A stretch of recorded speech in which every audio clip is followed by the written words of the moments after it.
আলম ভাই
আজকে যে আমার উপর বিএনপির লোকেরা মারধর করলো আপনারা দেখছেন, বলতেছে আমি তারেক জিয়ার নামে কিছু বলছি।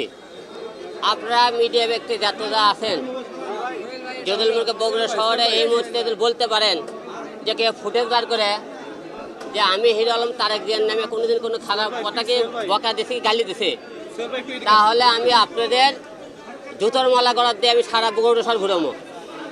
একটা ফুটেজ দিল কেউ বার করতে পারেন তো হিরো আলম তারেক জিয়ার নামে কিছু বলছে, যে কেউ বলতে পারেন আমি গোটাল বগুড়া শহর আমি জুতোর মালা দিয়ে ঘুরবো। যদি আপনারা যদি না বলে থাকেন তাহলে আপনার তারেক জিয়ার নাম করে কেন আমরা আজকে 2023-এ আমরা মনে করেছিলাম দেশ স্বাধীন হয়েছে,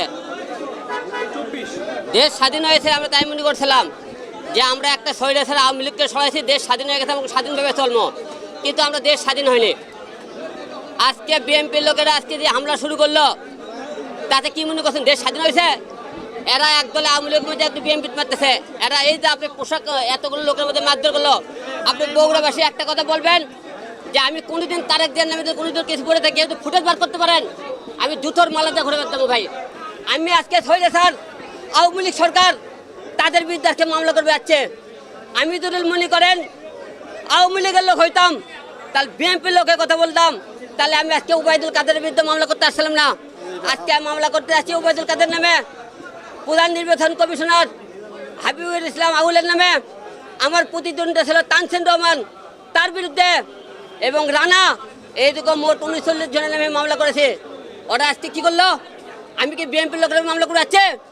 আমি বিএনপির ওপর আমাকে লোক যারা হামলা করেছে তাদেরকে আমি প্রতিরোধ করতেছি, আর আপনারা আমার মারধর করলেন, তাতে কি বোঝা যাইতেছে আপনার দেশ ক্ষমতা না পেতে আজকে এরকম টাপট দেখাইতেছেন। দেশ ক্ষমতা আপনাদের হাতে আসলে আপনারা কি করবেন? তাই আজকে সারা বাংলাদেশ এই যে জনতা সারা বিশ্বের কাছে এরা প্রশ্ন থাকলো যে আজকে বিএনপির লোক যে আপনার ক্ষমতা না পেয়ে মারধর করলো, অন্যায়ভাবে অত্যাচার করলো, এক বিচার সারা বাংলাদেশের উপর আমি আজকে দিয়ে গেলাম। বিএনপির কে আমি জানি না, আপনাকে সামনে ভিডিও ফুটে দেয় তারাই তো বলতেছে আমাদের বিএনপি তারেক জিয়ার নামে কেন বললি, তারেক জিয়ার নামে কেন বললি, তার থেকে আর কি প্রমাণ চান? পরবর্তী যারা মারধর করছে এই ভিডিও ফুটে দেয় তাদেরকে এমনি করে অবশ্যই এর বিচার আমি কঠিন চাই। এর বিচার যদি কঠিন, আমরা এখন দেশ স্বাধীন হয়ে গেছে, যারা মারছে এর বিচার যদি না পাই তাহলে বুঝবো বাংলাদেশের বিচার বলে কোনো কিছু থাকবে না, স্বাধীন আমরা হতে পারিনি, তাহলে আমি এটা বুঝে নেবো।